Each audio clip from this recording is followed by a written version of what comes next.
బియ్యం సేకరించడం మొదలుపెట్టారు. ప్రభుత్వానికి 43 రూపాయల 40 పైసలు ఖర్చు అయ్యే, ప్రతి కిలో ఖర్చు అయ్యే ఈ బియ్యాన్ని క్షేత్రస్థాయిలో వీళ్ళు 10 రూపాయలకే తీసుకుని వెళ్ళిపోవడం. చాలా చోట్ల మీరు సరైన సమయానికి రాలేదు, వ్యాన్ వెళ్ళిపోయింది కాబట్టి మీకు సరుకు ఇవ్వమని చెప్పడం. చివరికి ఎంఎల్ఎస్ పాయింట్ల దగ్గర నుంచి కూడా గోతాలు తీసుకుపోయే సందర్భాలు ఎన్నో ఉన్నాయి. అది చాలా స్పష్టంగా మనకి ఆధారాలు కూడా దొరికినాయి. ఈ విధంగా వీళ్ళు పక్కడబందీగా ఒక గ్రీన్ ఛానల్ ఏర్పాటు చేసుకుని చిత్తూరు నుంచి, శ్రీకాకుళం నుంచి నేషనల్ హైవే మీద నేరుగా కాకినాడకి ఎక్కువ శాతం ఈ బియ్యం తరలించే విధంగా ఒక పక్కడబందీ కాన్స్పిరసీ చేసి వీళ్ళు చేశారు.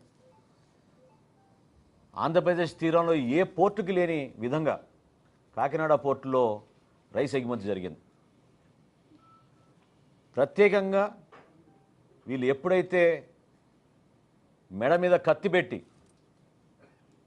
కాకినాడ సీపోర్ట్స్ లిమిటెడ్ దగ్గర నుంచి వీళ్ళు పోర్టు లాగేసుకుని ఆరోబిందోకు అప్పచెప్పారో ఆ రోజు నుంచి మీరు చూస్తే లెక్కలు ప్రతి ఒక్కరు కూడా ఆశ్చర్యం కలిగిస్తాయి.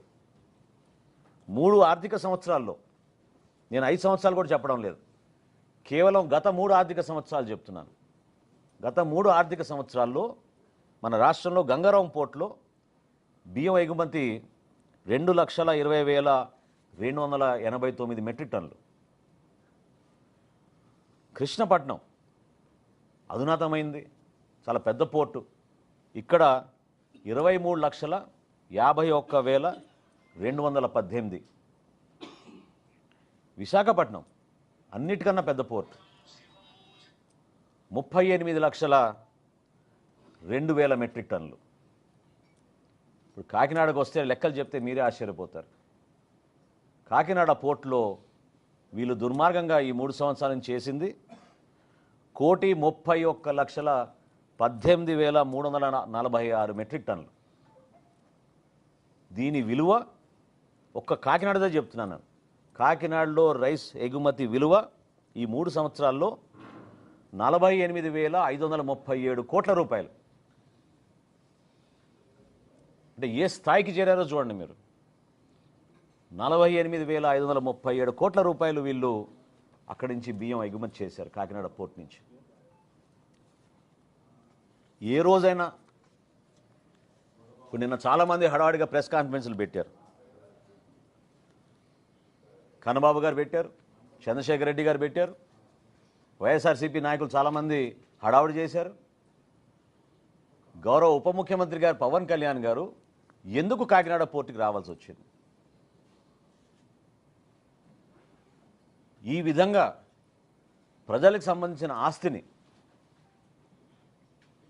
పూర్తి స్థాయిలో ఒక కాన్స్పిరసీ వీళ్ళు తయారు చేసుకుని దుర్వినియోగం చేసి రాష్ట్రానికి నష్టం కలిగిస్తుంటే, ఇదేమైనా ఒక వ్యక్తిపైన మేము కక్ష కట్టామా? ఒక కుటుంబానికే మేము పరిమితం అయ్యామా? సో దీని వెనక ఎవరున్నారు? ఎంత పెద్ద కాన్స్పిరసీ జరిగిందంటే జగన్మోహన్ రెడ్డి గారి ప్రభుత్వంలో ఆయనే ముఖ్యమంత్రి, ఆయనకి తెలియకుండా జరగదు కదా ఇది. ఆరోబిందో రియాలిటీకి కాకినాడ సీపోర్ట్స్ ఎందుకు 41% వాటా ట్రాన్స్ఫర్ చేసింది? ఏ సందర్భంలో చేసింది? ఏ విధంగా బెదిరించి భారతదేశంలో కార్పొరేట్ చరిత్రలో ఏనాడు జరగని విధంగా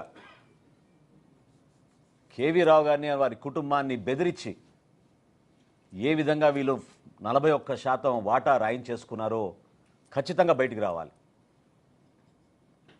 బాధ్యత లేదా జగన్మోహన్ రెడ్డి గారికి? కాకినాడ సీపోర్ట్స్ లిమిటెడ్కి ఆరోబిందో రియాలిటీ ఏ విధంగా దూరింది? ఎందుకు మీరు జిఎంఆర్ దగ్గర నుంచి ఎస్సీజెడ్ లాగేసుకున్నారు?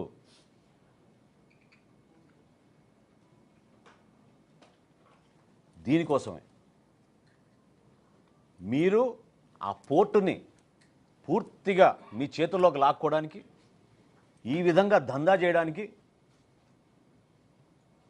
అంతిమంగా రాష్ట్ర ప్రజలకి నష్టం జరిగే విధంగా కేవలం మీరు మీ కుటుంబ సభ్యులే ఇందులో బాగుపడే విధంగా ఒక ప్రణాళిక సిద్ధం చేసుకుని చివరికి దేశ భద్రతను కూడా మీరు పక్కన పెట్టారు. పవన్ కళ్యాణ్ గారు అన్న మాటల్లో ఏం తప్పు ఉంది చెప్పండి? గంజాయి స్మగ్లింగ్ అక్కడి నుంచి జరగదని రూల్ ఏమైనా ఉందా? ఇతర దేశాల నుంచి మీరు వెపన్స్ తీసుకురారని రూల్ ఏమైనా ఉందా? ఎందుకు ప్రశ్నిస్తున్నాం అంటే 2200 ఎకరాల కాకినాడ సీపోర్ట్లో కేవలం 20 మంది పోలీసులు పెడతారా మీరు? ఓన్లీ 20 అంటే షిఫ్ట్కి 6. ఇదా మీరు చేపట్టిన భద్రత ఈ 5 సంవత్సరాల్లో?